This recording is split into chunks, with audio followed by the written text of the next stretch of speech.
Hello and welcome inside the Park for May podcast, where we've been podcasting about Formula One for 17 years. This podcast is an episode where we'll focus on the FIA Formula One Austrian Grand Prix, where we cover not just the teams on the podium, but we're going to cover all 20 teams and all 10 teams and all 20 drivers in the actual race, and typically we'll get into the drama, how they finished, how everything went. I gotta be honest with you guys, this is what it's like watching a Sky F1 broadcast without Crofty. So I'm sorry, it was killing me. Hey, this is Todd, aka Never Camber. No, Todd, not now. You know why we've asked you here? We watch one, then we talk about it. Then we watch one, then we talk about it. Come on, Todd. That's exactly what we do on a race review podcast. But before doing that, of course, I have to introduce my guest tonight. Wrecked from out of the wasteland. He's bad, he's beautiful, he's crazy. Hello, everybody. This is Paul Charsley, the International. It's the International Paul Charsley. How you doing, Paul? I'm doing good. How are you? Good. Doing well. Hanging in there. Doing very well. nice. I saw Belgium lost to France. Oh, that was That's a tough tough one for Belgium. Yeah, There's a lot of but maybe England going out there. squeaked through. Oh, God. Yeah. I think we squeaked through every single game so far. It was like, Yeah. it wasn't not pretty. Harry Kane can't win that tournament on his own. No. They're not really playing super brilliantly, but I don't know. Every game's a new day. It is. It's a new We'll see day. what happens next weekend. It's exactly right. And now I'm in full Tour de France mode. Yeah. Yeah, watching that. That's mind blowing. And Did you tell your wife you went away on vacation? Because she's not going to see you, obviously. I know. It's terrible. It's terrible. Then I got to go to Belgium here in a couple of weeks in the Yeah, culmination of the tour. Yeah, you I'm off do to Belgium tomorrow. Yeah. Yeah, you got to go to Belgium. Or are you going to Amsterdam? Well, I'm going to Amsterdam through Amsterdam to go to Spa. Yeah, no red light district jokes for Paul. No, He's a fan. not my bag, baby. It's But not his bag. yeah, so going to Spa a week late. Obviously, the Spa 24 hours this week. Yep. Where Ian won the Pro-Am, not driving awesome. for Harder Racing or an Aston Martin, but jumping in with George Kurt. So that was awesome. And then Marco, one of our drivers, he ended up winning in an Aston, not a Harder Racing. As I said, we weren't racing there, but it was pretty good, pretty interesting race. It was fun. Yeah. Yeah, I saw the pictures, the Vantage. Looked good. Yeah, looked good. Yeah, looked good. But yeah. That's exciting. Yes. So you're going to the Ardennes Forest, the Walloon Ardennes district. Forest. Yeah, Yes. it's a thing called the Fun Cup. We did it last year, kind of like a sponsor thing where a lot of invited guests come out and we race these Fun Cup cars like the Hannah's raced at Le Mans. Yeah. But these ones are two-seaters, so all these people from the corporation come in and they get to ride along with Marco and Roman and Ross and Mario, get to ride along in the actual race, which is bizarre cool. in itself, but It's good fun. Bit more laid back weekend for us. Yeah. There's not so much on the line except for keeping everyone safe. But it's good stuff. Well, at least you find a nice Westmalle or a Chimay or something. Oh, for sure. Yeah, or several. Yeah. Yeah. Right. Well, we had an Austrian Grand Prix this weekend. Yeah, we sure did. And gosh, what a boring race that was. We got a lot of drama to talk about. Let's talk about at the top. Lots of drama. The weekend started out well.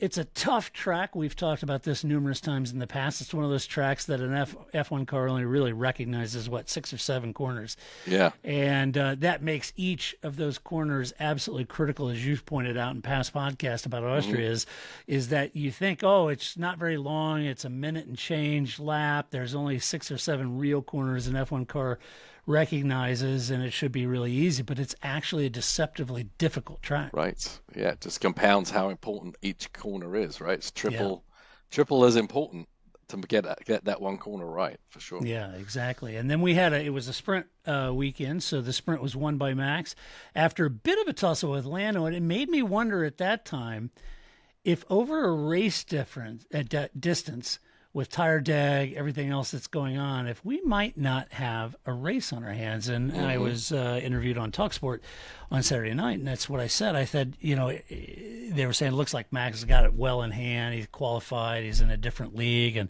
I said, you know what? I wouldn't discount it. I think we're going to have a race on our hands. I really do. And I'm not saying I'm a Delphic Oracle. I'm just saying I'm glad I was right, because that is exactly how it turned out.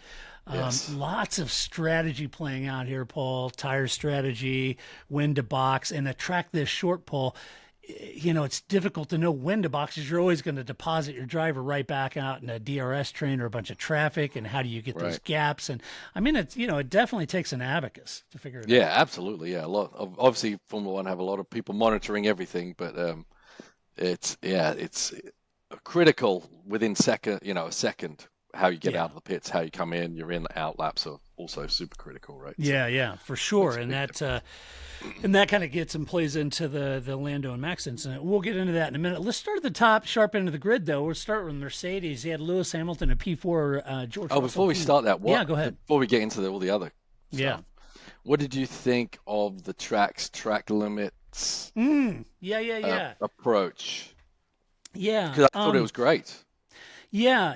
I mean, I hate gravel, and I hate gravel getting on track. But I think, after the debacle a couple of years ago with just, 1,200 5 billion track limits, right. Needed a supercomputer to process it all. Right. That they came up with a solution that certainly keep people, contained. I would say for sure. Yeah, I think it was a relatively, I say simple, because I'm sure it wasn't simple just coordinating and putting all that in. But it was sort of a simple solution to such a mind-numbing problem, right? And with the gravel there and the sausage curves behind it, there's no reason to try to take any of that. And I would say the only negative is the gravel getting thrown back on track. And that would be the only downside to that. But even at that, aside from stinging hands possibly, or hitting a piece of gravel, it just seemed like a very simple solution. I know if you're just putting in sections, then you could take that gravel out and put, pavement back over for MotoGP or bikes and that kind of thing. You don't want that kind of gravel for bikes, but for Formula One cars, it does seem to tamp down on that. So I thought it was an interesting solution. I did too. I still haven't figured out a solution to not have gravel get on the track, but still be a deterrent. But perhaps alligators. Yeah, right. 10-inch spikes, like caltrips. Just throw caltrips offline, and if you go wide, it's a puncture. Yep. So anyway, let's talk about Mercedes. As I mentioned, Lewis P4, George P1. Mercedes looked good this weekend in the hands of George, and while it may not have been as fast as the Red Bull or the McLaren, it did seem certainly faster than Ferrari. And as such, that's exactly what they needed to be in order to win this race, as it turns out. George kept himself in the contention all day long, running strong in third, keeping Lewis behind him, keeping the Ferraris behind him, keeping Piastri behind him as much as he could. And so I think George was really, putting in a great effort. He managed it. He managed it really well. Managed the race well. Was on the right tire at the right time. Brought the win home. For a team who honestly deserves some success after all of the hard work the men and women at Mercedes have put in trying to cure their performance deficit. I was elated for George and Mercedes, very happy to see them back, not just on the podium, but taking that win. Of course, it was attrition, but as you've said, and all racers say, Paul, you got to be in it to win it. You got to be there, and he was. You got to be there, and winning races is sometimes taking advantage of other drivers' mistakes, right? I mean, that's the nature of it. Not everyone's out there, all 20 cars pounding around at whatever pace they can get, and that's when the race finishes. Life is imperfect. So when you're pushing hard, you hoping for an option, and you don't feel bad about it either, because you're the one, you didn't crash, you didn't get involved in an incident, and or it could be even reliability, right? All these factors come into being successful in a race. Yeah, so absolutely. George should be proud of what he did, and the team should too. Yeah, absolutely. Running third and inheriting a win is, I don't think there's any shame in that. You're running third, a strong third. He did. Lewis had a tougher weekend, Paul. His pace was off the mark. He said, he drove the S word, was not happy, struggled with grip, had a penalty during the race for crossing the pit entry line. I think the team was a little nonplussed because he lit up the back, got back in, got away from him, stepped over the line. That wasn't like a purposeful thing, but be that as it may, get a 5-second penalty for that. That put him on the back foot. Lewis said that he drove really bad. It was unfortunate. And I saw the interview with Ted afterwards on the notebook, and Ted asked Tony about it. He said, honestly, just Lewis is going through a bit of a slump right now. They'll work through it. They've got to get on top of what he's struggling with, and they'll get back on top of it. Toto said, we'll win a race with Lewis, so very optimistic. And, just a tough weekend for him when you juxtapose that with George, for sure.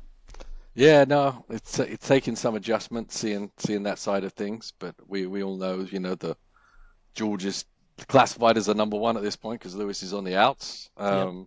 I definitely think that they'll still try as hard to give Lewis a win because it only benefits themselves, right? As opposed to some people that would think there was shenanigans going on, but I don't believe a word of it. They're pushing just as hard for both cars to do it, and Lewis hasn't quite adapted to it, or just things aren't going his way. But I think he should be as encouraged that the potential of the car is there, even if he's not able to make the potential of the car.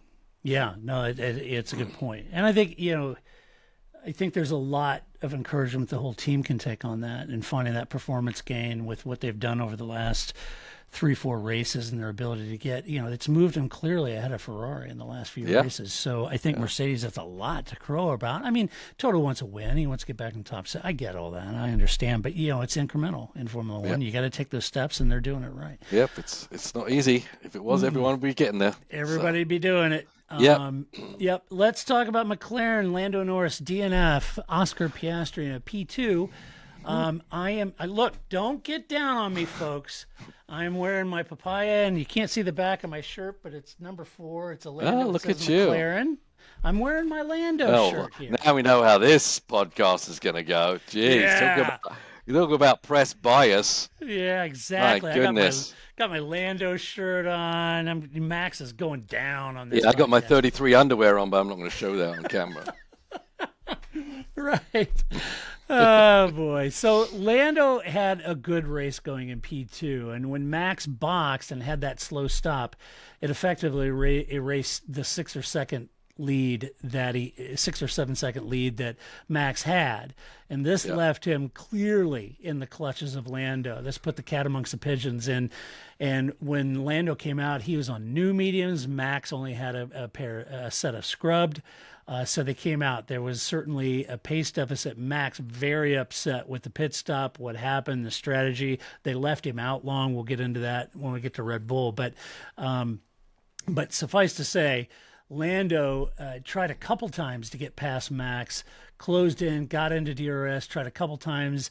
One of the times, he locked up, ran wide, ran Max off track, came back on. Max still had the position. Second time, ran wide.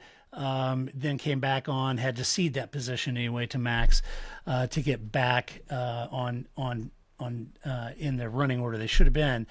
Then the final, so he had a couple pretty wild lunges down the inside trying to get through. Right.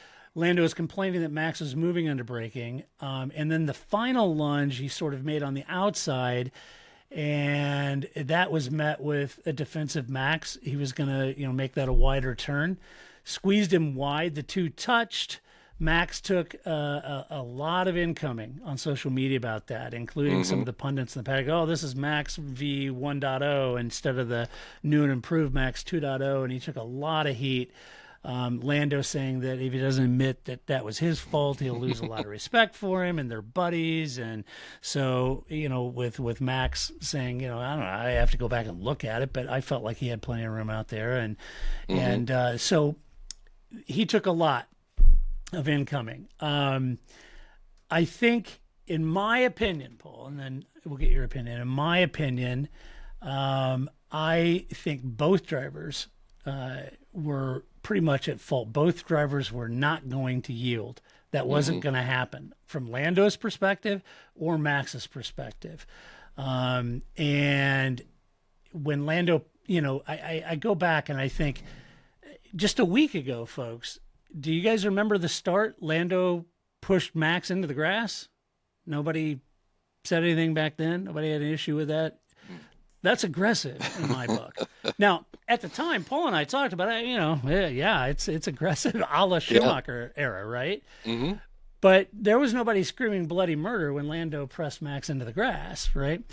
And in this case, I went back and I looked because it was just playing in my head after I watched this. This is not the first time we've seen this kind of incident at Turn 3 at Austria. You guys remember in 2016 with Nico Rosberg and Lewis Hamilton. Same exact situation. Lewis came up on the outside, on the left-hand side of Nico Rosberg. They went into the corner. Nico said, I'm not obliged. I can pick the line I want to take through that corner. I had the corner. I was on the inside.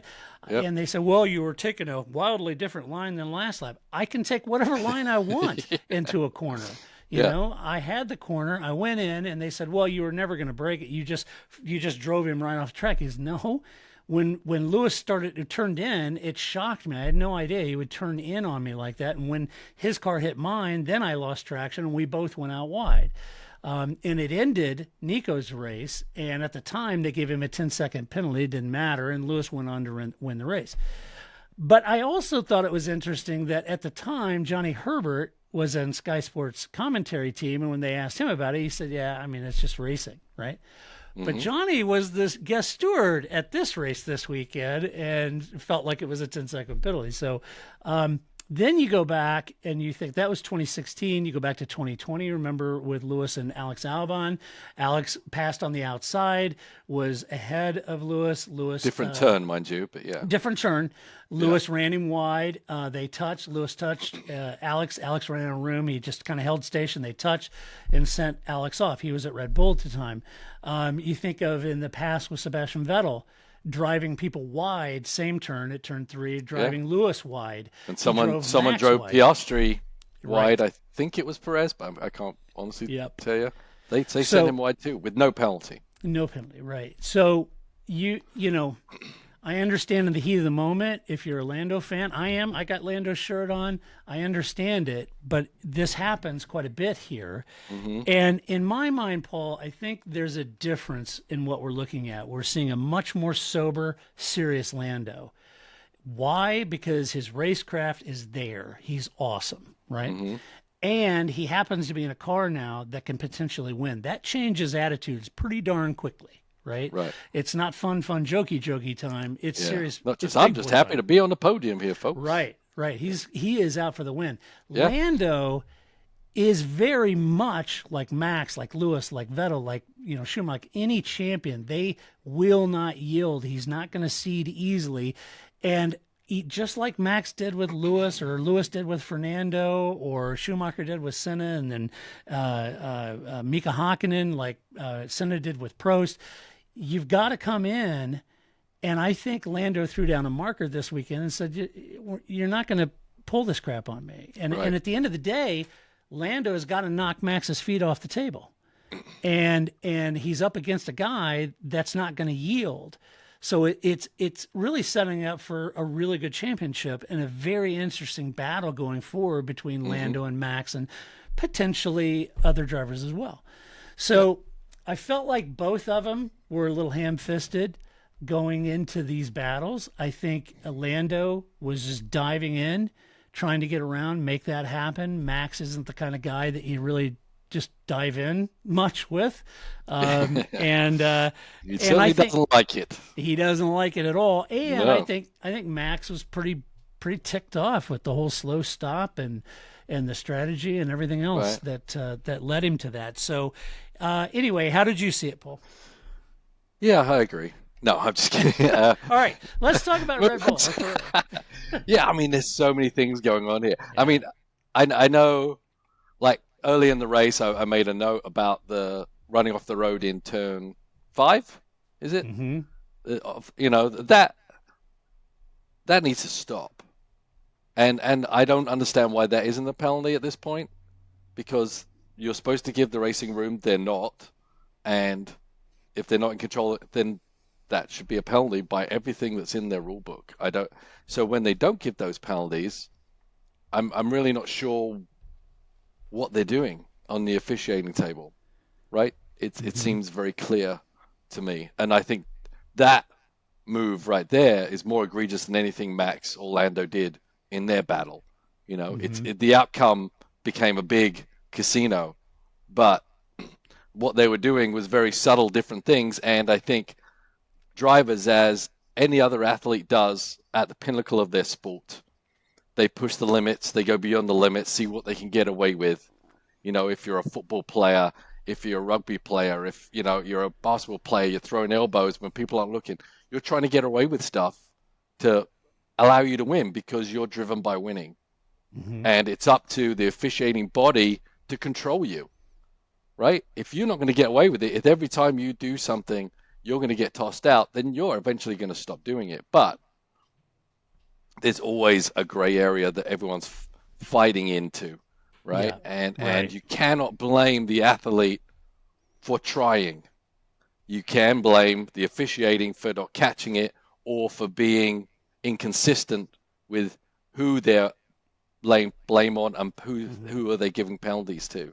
Right. And I think that's, and I think what they do then is they open up for incidents that happen because they're not being consistent. They're not calling out something that someone's doing badly in enough time and consistently, and so they're all going to keep working in that gray area till it becomes clearer. And in the fight, yeah, Max moved a couple of times under braking, a bit, but not as egregious as he used to. Remember, when he first kind of came alight of the moving under braking rule, it was basically blocking the track and moving under braking and taking a complete opportunity away. He moved a little bit to make Lando have to think twice, and that put him off, right? It put him his move off. It made him think about it, and that's kind of what you do as a professional. You try to get your opponent, on their back foot. Lando, for sure, had two clear opportunities to pass. He was inside Max. There was enough room for his car to fit. He just didn't slow the car down in time. That's on Lando. That's not Max, right? Right. And he could two examples on the inside. He could have done it. On the outside, Lando moved to the outside of Max. The first time he went out on the curb because Max was, moving over a little bit. Yeah. I'm going to do it. We see this in sports car racing every single race. It's not penalized. You right? see it much more egregiously. Yeah, much more egregiously, and everyone obviously is honing in on this thing, but it's part of the sport that you try not to give anyone room. Yes, you've got to give them enough room where you're not slamming the side of them and knocking them off the track. Like the first time Lando was on the outside, he had his wheels on the curb. The curb is actually a part of the racing surface still, because that's not the track limits, and he made it through the turn. The second time, when the contact happened, Lando wasn't budging. Right. He was playing a hard line, like you said. He's like, I am not going to be pushed around by Max Verstappen anymore. Right. And Max kept moving over, and Lando's like, I'm not moving. Whatever will be, and that's what happened. And that's what happened. Yeah. Right? So, but I'm not a Max apologist, or obviously there was a couple of times where that second time when Lando got on the inside, and then Max could have just waited and turned in behind Lando, stayed on track. He didn't. He decided to stay on the power, come all the way around, and stay ahead. He wasn't penalized for that. That should have been a penalty. They didn't call it. They didn't call it in time. The same thing with Lando's track limits penalties. Right. I rode around with both of them in those laps a few times, which is the greatest thing ever to be able to do this. And Max knew that Lando had a track limits penalty, and they knew that he just went off track. They didn't get a call from race control saying that Lando is going to have a penalty, but they were not unaware that had a big potential. Everyone's like, oh, well, someone should have said something else. This incident would have happened. I'm pretty sure they were probably clear that they thought Lando would get a penalty in the end anyway. But that is not going to let in this battle right now between Max and Lando. Max is not going to give up anyway, because it's not necessarily about this race. It's about the next race. It's about the next championship fight this year, next year. Lando is in the championship fight. Next year, he could be even having an advantage and be ahead of Max. Right now, he's chasing. Yep. So Max knows he's not going to just kind of let things be, because it's really setting the stage for as I said, a great battle. They'll have to figure it out, but Max isn't going to give anything, and we saw that when he fought with Hamilton, etc. Right. So you got to play that game to the most. And as I said, the officiating has to be on point for both of them to be able to fight properly and not have this big hoopla going on after every weekend. So yeah, I and that's one of the things I love about Lando, and this is coming from a Ferrari fan. Lando has all of the earmarks of a champion. He's not yielding. He's aggressive. He's a tiger in that car. And he's not monkeying around. He's going for the win. Right. And that's what I love about him. It's what I love about Max. What I love about Lewis. Lewis banged a lot of wheels in his time. Yeah. Because he's not yielding. He's Lewis effing Hamilton, right? Yeah. As did Senna. As did Senna. Senna, the best Schumacher. ever. He banged a lot of wheels, and he crashed in. Him and Mansell tangled all kinds of times. Oh yeah. This is what the elite drivers are going to do. What every elite athlete does, as I said, and their relationship's going to change. They're buddy because, Max is buddy with everyone as long as they're not a threat. Right. But ultimately, relationships are down here for Max. Championships are up here. Yeah, same for Lando. Yeah, right. And it's going to happen, and it's kind of like the relationships are going to change, like Lewis's relationship with Mercedes has changed. Exactly. The circumstances are changing. How everyone talks to you, how they approach you, how they deal with you, and how they fight you on track. I think so too. And there's that whole thing. We're watching Lando rise. We're watching the rise of Lando Norris. I couldn't be more happy for him and McLaren. Yeah. And what we're also watching is the team rise to the occasion with a car that could win, right? Yeah. And as such, it puts you in a different mindset. He is a tiger out there, and he's going to go after Max hammer and tongs. If anyone thinks Max is going to slot in and just finish P2 and be happy with it, you haven't been watching Max very long. Yeah. Because ain't no way that's happening, right? Yeah. And everyone's talking about Max 2.0. Well, yeah, because he's been dominant and he hasn't had to fight with people. He hasn't changed at all. No. This is how he fights, Yeah, and you have to learn how to fight against him. You do. You do. Yeah. And, it caught Lewis off guard for sure. Yeah. So, I think, and a lot of people, it's always you remember the British Grand Prix with Lewis and Max and all of the comments, well, you pass on the outside, you're always at risk. That's never a good move. And, and Max could have easily just checked up. He didn't have to stick it in there and hold out. And, that was his fault. And you pass on the outside, you take your life in your own hands, and that happens. Yeah. Well, okay. Well, then you say, well, Lando could have checked up. He was on the outside. Max had the line, the inside. Max could choose his line. Lando could have easily checked up. It wasn't on the cards, right? Yeah. So these are all the same criticisms that keep being rehashed, but conveniently forgot when these sort of things happen, and it's unfortunate. I think they were both ham-fisted. I think we got a great battle with two really exciting drivers, and it would be great if we could get George and Oscar and Charles up there. This is the new guard of Formula One. A lot of people asking me about Lewis, and he's a short timer at Mercedes. I don't fault Lewis if his head in 100% in the game. He's excited to go to Ferrari. If we see a resurgent Lewis at Ferrari, then that's which I awesome. think we will. Yeah. Yeah, I do too. He'll be excited to be there. And Lewis hasn't forgot how to drive. He's a 7-time champ, for crying out loud. But on the flip side of it, you do eventually have the change in the guard. It just happens. Yeah. It just happens, right? And this is the new class. This is the new guard, and I'm excited about it. I think they're fantastic.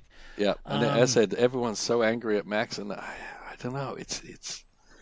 Yeah, I don't know that's. It's big boy pants time. It is. And unfortunately, I think it's the consequences more than the action, right? As I said, Lando played a hard nose there. He wasn't going to move further over because he was like, "You're not going to push me over again, Max," right? And that consequence is a little side wheel-to-wheel action. 9 times out of 10, that doesn't mean anything. Yeah. It means they banged wheels and they keep going. But unfortunately, it seems these cars are a bit more sensitive to that, or the wheels are, or whatever. That it becomes a catastrophe. But from Formula Ford on up, from go-karts and everything, you're banging wheels all the time. Yeah, and Andrea Stella, said after the race, obviously it's frustrating. He said, we should nip this kind of driving action. He kind of was on your point about, the officiating needs to stop some of this and be on point and be called. And he was alluding to 2021 with Max and Lewis. And that was his opinion. But then he had made the comment, says, and look, Lando got a DNF, Max got a 10-second penalty, didn't impact his race. He still finished P5 and gained points. And, these penalties need to take into account the outcomes. And this is where I differ greatly from that. Right. Penalties should be based on actions, not outcomes. Because actions can be anything. And unfortunately, in some series I've run in, they've actually started penalizing for consequences. Yeah, that's wrong. I fight that till my dying day. Yeah, that's just dead wrong. Yeah. I would argue I was a little surprised how fast Lando came back to the pits, because you had a flat tire, and going that fast, you delaminate that tire. Yeah, it's so hard though, But it is. Max had a flat tire too, right? I mean, he went back. Yeah. He was back in the pits before Lando was around the last 2 corners. Yeah, it's tough. It was it's tough. It was unfortunate because who knows? It was a different cut on a different tire that behaved differently, and he was probably shredding the back of his car even going slow. But anyway, so I'm sure everyone is going to agree with us. Yeah, right. Everybody goes, that's it. I'm done with that podcast. They suck. Yeah. So anyway, all right. So and then for Oscar, Oscar started 7th, put in a very good run, passing Lewis and Carlos, ends up inheriting P2, takes P2, a great result from him, the result that Sergio Perez should have had, and a great teammate effort there. It's unfortunate because I'm slightly convinced, had he not had that track limit deleted in qualifying and he'd qualified slightly better, this probably would have been a win for McLaren. Yeah. Because they had the pace over the Mercedes. Oh yeah. Oh no, and everyone was wondering, is it real?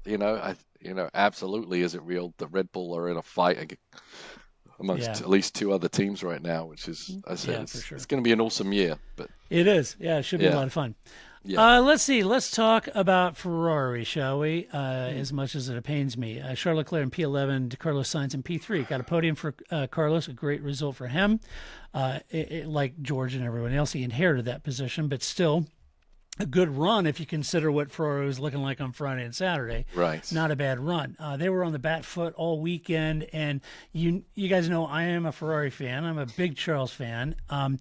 But, Paul, this is another one of those unforced errors on Saturday. And that meant that he was kind of the architect of his own demise on Sunday.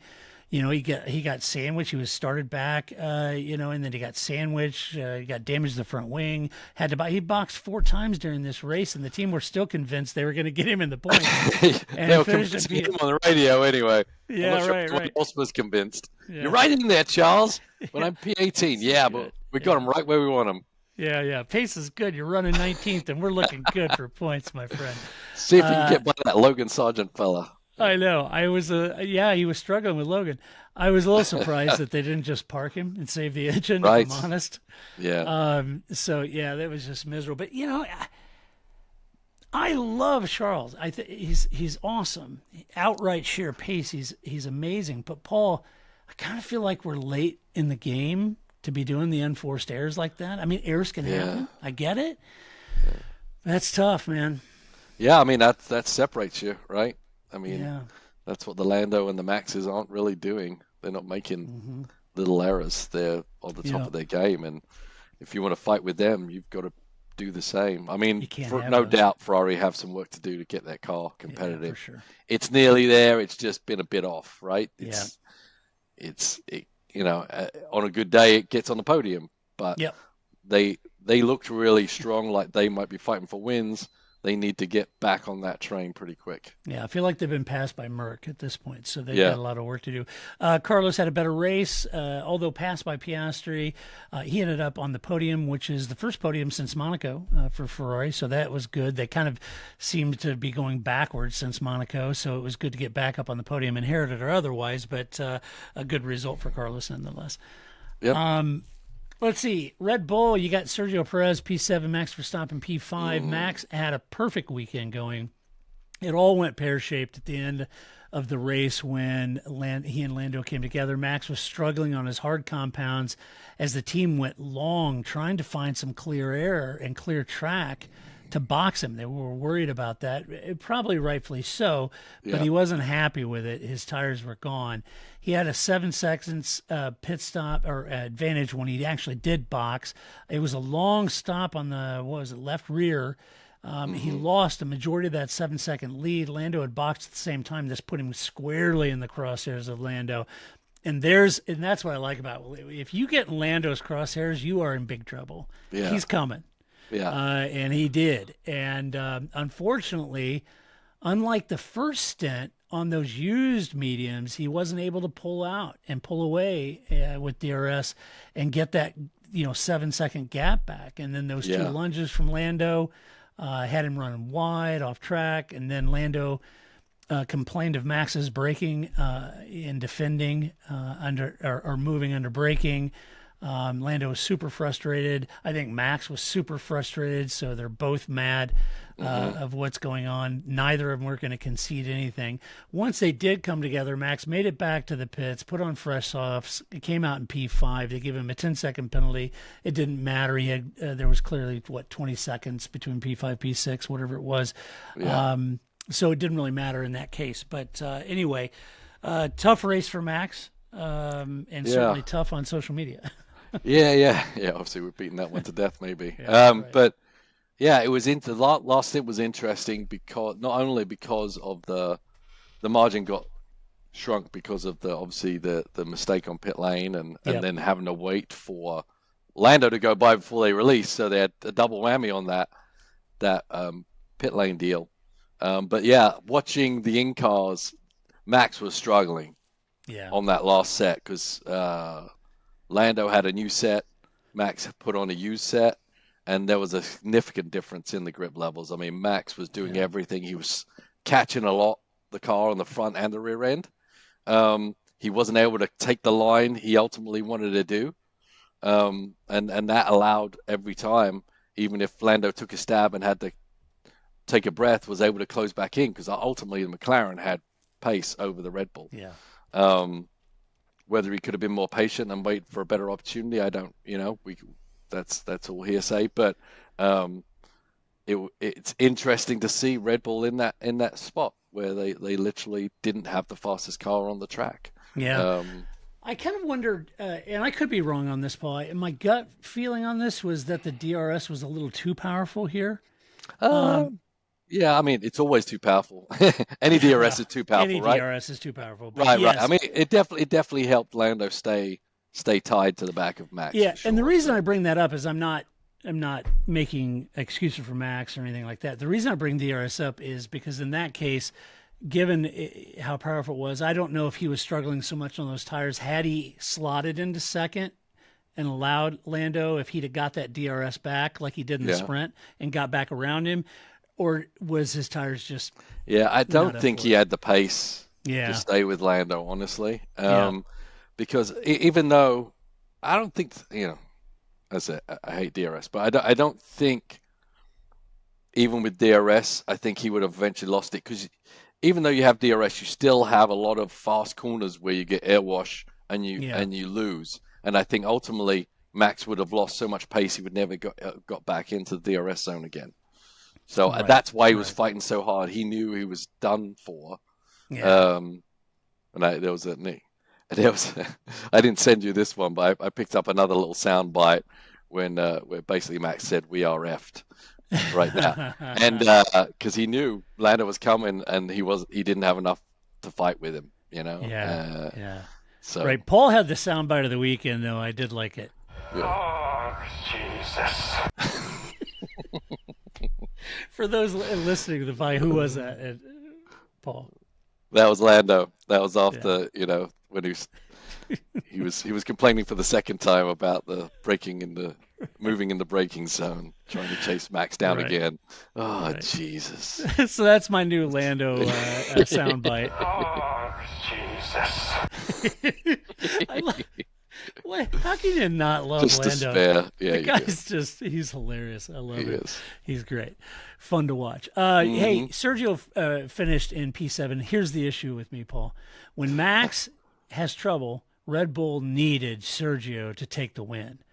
Yeah. But he hasn't been in the same postal code or zip code as Max pretty much all year. And that early collision and penalty that he had for the pit lane speeding and all that put him back. It's just ham-fisted. If Max, like I said to you before we recorded, if Max was instrumental in getting Sergio re-signed because he wanted Sergio as the teammate, that's all fine. But even at this point, Max has to admit that he's really no help to him at all. Yeah. He should have been there as a tail gunner for Max, so Max wouldn't have been in that position. Or if Max was in that position, Sergio was running third or fourth, and Max crashed out with Lando, Sergio should have won the race. And I don't understand how Red Bull is happy with this. I'm sure they're not. And the team, if there's some sort of thing he's struggling with, the team have got to get on top of what is making Sergio qualify and race, in somewhere close to 7th, 8th, 9th. Yeah, I mean, what was he, 6/10 off? Yeah. And at this track, Yeah. right? At a minute 4 lap time. Yeah, Yeah. it's a short track, so 6/10 is a country mile. Yeah. He's definitely he seems to be dropping more pace at every race we get to He in the does. gap to Max. Yeah. I think he says a lot to Max that he's still eking out race wins right now because I don't think the car is the best.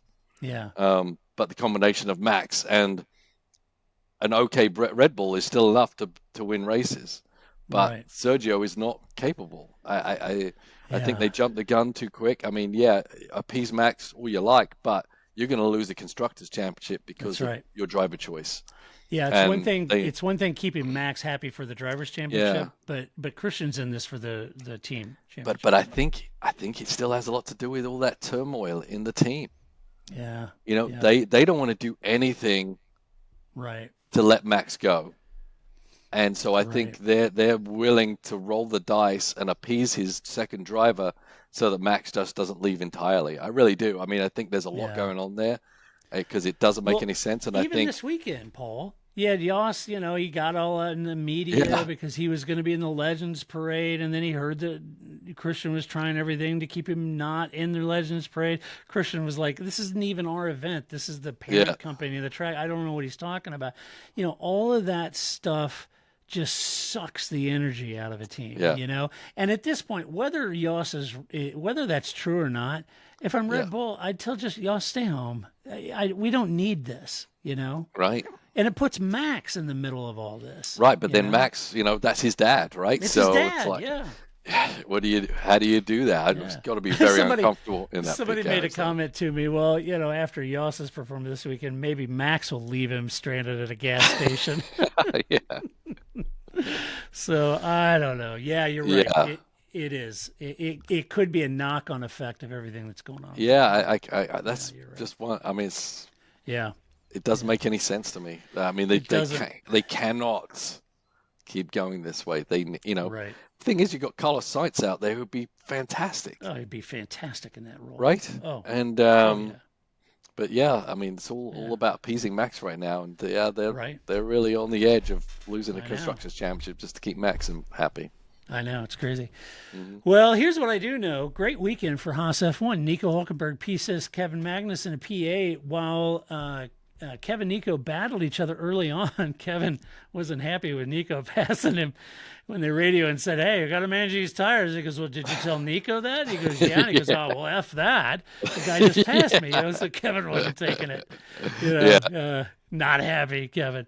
But the two eventually settled down. A big points haul for the team. Nico was holding Perez off at the end, and and it was kind of crafty. He did the old let Perez through just ahead of the DRS because he got the DRS, and they went right back around Perez. Yeah, it's a good move by Nico. No, it was very good drive from Nico Hulkenberg, if I'm honest. Great opportunities for him. And then even Kevin, he kind of just summed his weekend up.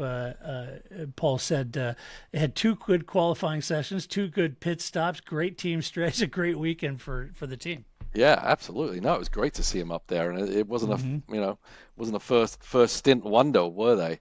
And they pitted early, right? And they came in pretty early, and I think whatever strategy that worked out, it was hard to keep focus on that, but it did. Ultimately, the car had pace, so they pitted early, got some clean air, got some gaps in there, and just kind of led from the front of the mid pack, I would say. Yeah, it was great job by the Haas team, and Gene's got to be happy. It's quite a turnaround.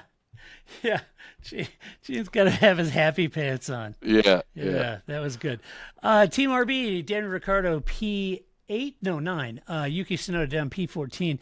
Dan beat Yuki again this weekend. Dominated him. Sign him up. Yeah, I mean, he made Yuki look like. It actually kind of looked to me that Yuki would be the one scoring points because he's running about P10 thereabouts early on, but his strategy didn't work out for him. He fell backwards. I wonder if he called the strategy the R word because he got fined 40,000 euros for. A slur word for the mentally challenged. So anyway, not a good weekend for the Ukester. Yuki, I'd say it's always on the underling there who's putting up a front, but Yuki is Yuki. Yuki is Mark Yuki. my words. He's got a facade that he's worked hard on. He's worked hard on it to try and get it signed on for next year, and now he's like, I signed the contract. F you guys. Yeah, exactly. It will be. Yeah. I keep wondering, Aston Martin re-signed, knowing that Honda's going to Aston Martin, they re-signed Lance. And if they replace Fernando with Yuki, so a Honda drives over there, it's like, oh, no. Oh, boy. Bad move. Anyway, for Dan said it was a very tough race. He said basically my race, I was on defense more than anything all race long. I had a scrappy battle with Fernando Alonso, Pierre Gasly. Dan said that, but Dan said overall, the updates that they did in Barcelona, they are working. He scored points in his third race in a row. So somebody's driving for a career in Formula One. So anyway, good on him. Yeah, as I said last time, everyone was desperate about the upgrades that were backwards and everything, but it takes time to analyze them and then be able to utilize them, and I think they made some major steps back into the top 10, so that's a positive for sure. Yeah. What does Ricciardo need to do to keep his season going? Obviously, there's a lot of talk about Liam coming in at the halfway point. Yeah. And and it's hard to say. Did Dan do an incredible job? Did he take that car by the scruff of the neck? And it's hard to judge, really. Yeah, it is. There's nothing You'd spectacular. almost need to be in the team to know what the sentiment is. Yeah. So I just feel that it's inevitable, the Liam Lawson thing, because kind of Daniel hasn't superseded Yuki or done anything dramatic, and he's near the end of his career. Why not take the chance on a new guy who could, infuse more speed, more enthusiasm, and has more potential upside for the future? Yep. Yeah, I agree. Let's see. Alpine, Pierre Gasly, P10, Esteban Ocon, P12. Alpine had some intra-team battles early on with Ocon and Gasly going back and fun. forth. That was kind of fun. You were nail biting. Thinking, oh my gosh, what will Ryan Reynolds say? Yeah. It's like, whoa. But I mean, Pierre said, "Look, he's got to pass Fernando or let me." He's and I kind of feel like Pierre was the faster of the two. I think so too. Yeah. And they were kind of going out of hammer tongues early on. Then eventually Pierre got around him. Pierre had the quicker car, came out on top of Esteban. He felt that was holding him back. As I mentioned, Pierre was right. He got around Fernando and others, and then brought it home in the points. So good for the team. I mean, Esteban lost ground after his stop and ended up in traffic after his stop and, finishing P12. But I will say, on balance, I don't know, Paul, what do you think? The team does seem, maybe they've shed some weight. Mm-hmm. Maybe they've got some aerodynamic downforce. I still think the elephant in the room is the engine down on power. So they've got a lot to make up, and I don't know that they're going to do that until 2026 unless they can really hit it out of the park with the chassis next year. But I do think they're making incremental gains here. They are, but, think of who they're racing against. I mean, not all these people are chumps, and they're not all just staying stationary. Yes, they made improvements. Yes, they got shed weight. They're getting more aerodynamic efficiency, etc. But they're still, as you said, dealing with a little under power. There's no way they can outplay in development all those other teams. I mean, they've done a good job dragging themselves off the bottom, but I can't see them making much progress than where they're at. Yeah, beyond that. Yeah, me too. Aston Martin, Lance Stroll P13, Fernando Alonso in P18. Fernando looks frustrated all weekend. Had a bit of a bulky pass attempt on Joe, punting him. I think that was turn 3. Just a little bit, if memory serves. Had some scrappy battles, said they never had the pace all weekend. They tried different strategies to make something work, and it didn't. I feel like we're starting to see a very frustrated Fernando. Yeah. I don't know if Fernando's long for the world there. I think his frustration level, I think when he gets to the point where he's had it. I don't know. Just a tough weekend for him. Yeah, it is hard. He would be another guy that Red Bull should jump all over, right? Point, yeah, I mean, absolutely. Give him his last 2 years in a Red Bull. Give him some. I don't know what's going on with the development there. They're obviously stagnated. He was obviously, waving the Aston flag when they were in top 3. But there's always going to be ups and downs. But this one seems to have lasted a little too long. Can't be track specific. It's got to be car specific. That they're a little behind. Hopefully, they've got something to work on for Silverstone. But they've got ways to go. Yeah, exactly. They do. Lance, he got hung up with some contact at the start. Said about managing tires for most of the race.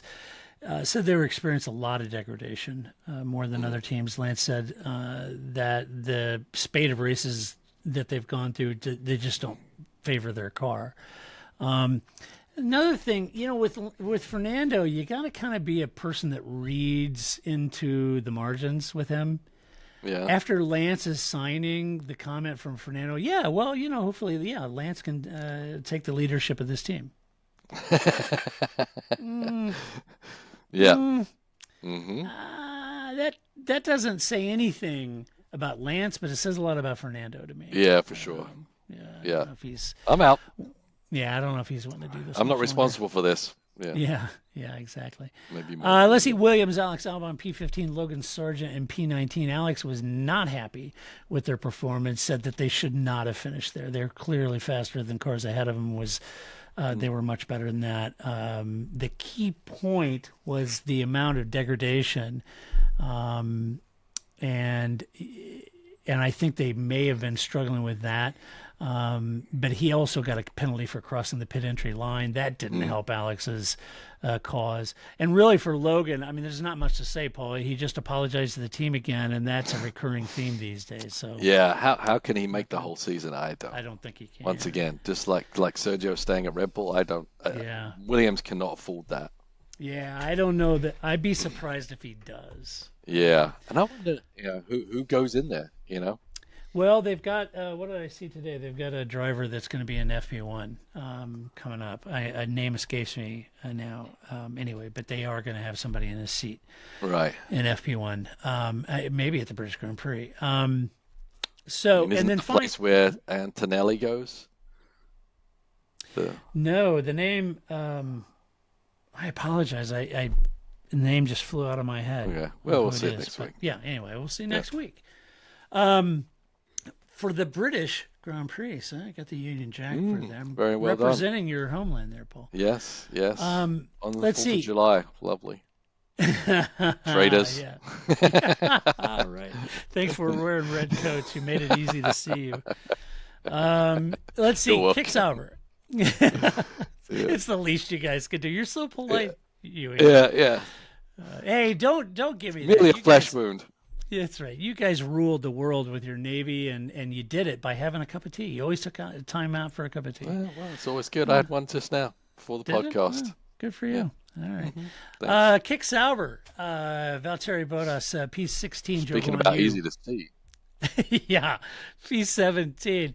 Valtteri said that the race was their best session of the weekend. So out of all the sessions, the actual race was the better of the sessions. Digging for some positives there. And that their pace was better during the race. The key point, again, as I mentioned with Williams, I think one of the key points is really degradation. Bottas said that they had a lot less degradation that they had previously in previous races. So maybe some of the upgrades and small changes they made means they're a little easier on the tires. That's a positive. Again, I'm digging for positive. And then Joe got punted by Fernando. That put him kind of at the back, and that was and he started from the pit lane, so it was always going to be a tough race for him. I think definitely the ugliest livery in Formula One for a while. It is. That green was tacky. so 1990s. Oh, yeah, awful. It really was. It was an awful. Yeah, Dayglow green is not in. No. I'd almost go with 1970s avocado green and orange. Right? Yeah, it's not good. All right, let's give out some awards for this podcast since we've made everybody so mad because we didn't slam on Max. Probably no one's listening anymore just because of Probably. Oh, you don't think Max is a loser? Oh, I'm done. The hell with you guys. Yeah. Murderer. Yeah. Oh, it's dangerous. Okay. All right. Let's see. We always start off with move of the race. Seriously, Todd, stop yelling at Todd. Yes. Well, move of the race. Who'd you have? I've got Piastri. He's a little outside move there in turn 6, 3 times, I think, to make a pass. It's phenomenal. Yeah, it was great. Yeah, Oscar had a great race. I say he's maybe not right on the pace. He's not there and yet. And as Lando, but man, he shows so some close. signs of brilliance. He sure does. Yeah, I agree. I think when Oscar's racecraft and everything gets there, he's going to be serious contender. And I'd argue that driver pairing is, if not the best on the grid, one of, for sure. So I picked both Alpines on Fernando Alonso. If Fernando wouldn't have a bad enough weekend punting Joe, and then you have Pierre and Esteban right around you, it's like, ooh, that stings. I enjoyed that. I was a little, yay, Alpine. I was trying to be positive. What do you want me to do? All right, next award is Donkey of the Race. We'll do it live. Yes. Who was your donkey? Well, sorry, Johnny Herbert, but I'm picking up the officiating, both in their timeliness or lack of timeliness and consistency. There you go. A few years ago, Johnny said that's just racing. Yeah. Now he said it's horrible. It's penalty worthy. Yeah. Took his time doing so. String him up. Yeah. That's good. Let's see. My donkey is Sergio. Got to be there, man. If Max isn't going to win, you should be winning. Bottom line. Yep. You got to be Agreed. there. and you've been off. And I love Sergio. I don't know what's going on there, and hopefully the team can figure it out with him. But and he's as disappointed as anyone. It's not like he's running around trying to make positives, kind of like dance to it. But Sergio. Yeah, it's not like he's not trying, but maybe he just doesn't have it anymore. I don't know. But you got to recognize that. I don't know. On the flip side, I think you bring up a good point. Is it really Sergio, or is that what most normal people would do in that car? It's just we're watching an exceptional performance from Max. Yeah. I don't know. And then finally, drive of the race. Get in there, Lewis. Get down. Get down. Yes. Get in there, Lewis. Who'd you have? I got Hulkenberg. Nice. Yeah, bit of a very deserving. Great race. Yeah, I think so. I think, the Haas team obviously elevating that car, but Hulkenberg, week after week, man, he gets everything out of it, and this time he was able to really score some points, which is magical for the team and himself. Obviously, that's the reason why he's still going to be in Formula One next year, right? Yeah, absolutely. Yeah, it makes you wonder. Not that I'm saying Audi will, because you don't just walk into Formula One and win, but does make you wonder if Audi gave him a very competitive car, what Nico would do. I mean, he's no chump. He can drive. Well, he's the ideal person for that job of for that job. Development. I agree. He'll make the most of it. That's right, and he speaks Deutsch. Nine, Max Schnell, Nick Schiessen. Yes, he does that. So that's good. I'm going to pick George. Every time you're at the border getting arrested. That's right. When you speak German. Good luck, getting through customs next week. Right.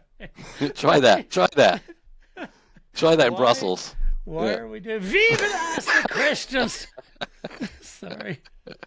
So I had George. Yes, I had George. You got to be in it to win it. George wasn't just like bumbling around back there. He had a hell of a good run to P3 going. Yep.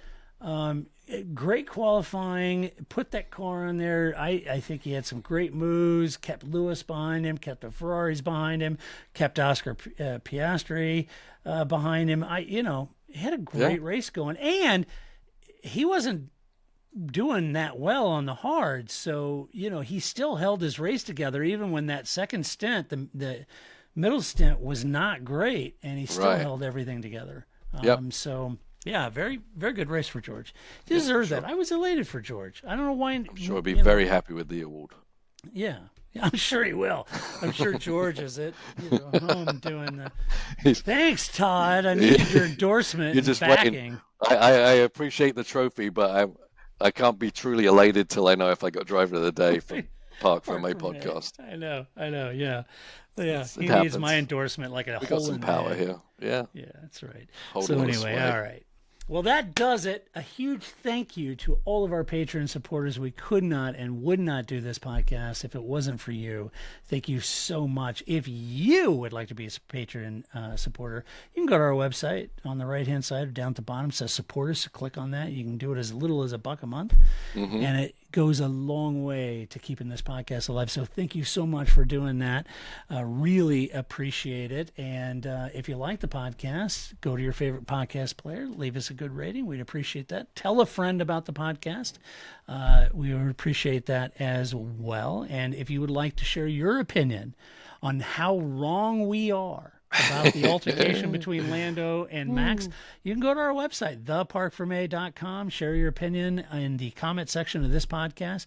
Let us know why we're so wrong about all of this. With decorum and civility, though. Of course, as always. Disagree all you want. That's fine. We can disagree, but do it with decorum and civility. And then, Paul, we're coming home.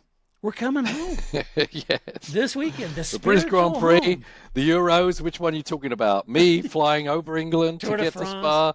No, we're coming home to the spiritual home. Formula One at Silverstone. We're coming to the British Grand Prix. Won't Max be walking into enemy territory this weekend? Oh, my God. The booze. I cannot even imagine. Yeah, this will not find all of our British friends on their best behavior this weekend, I'm afraid. No.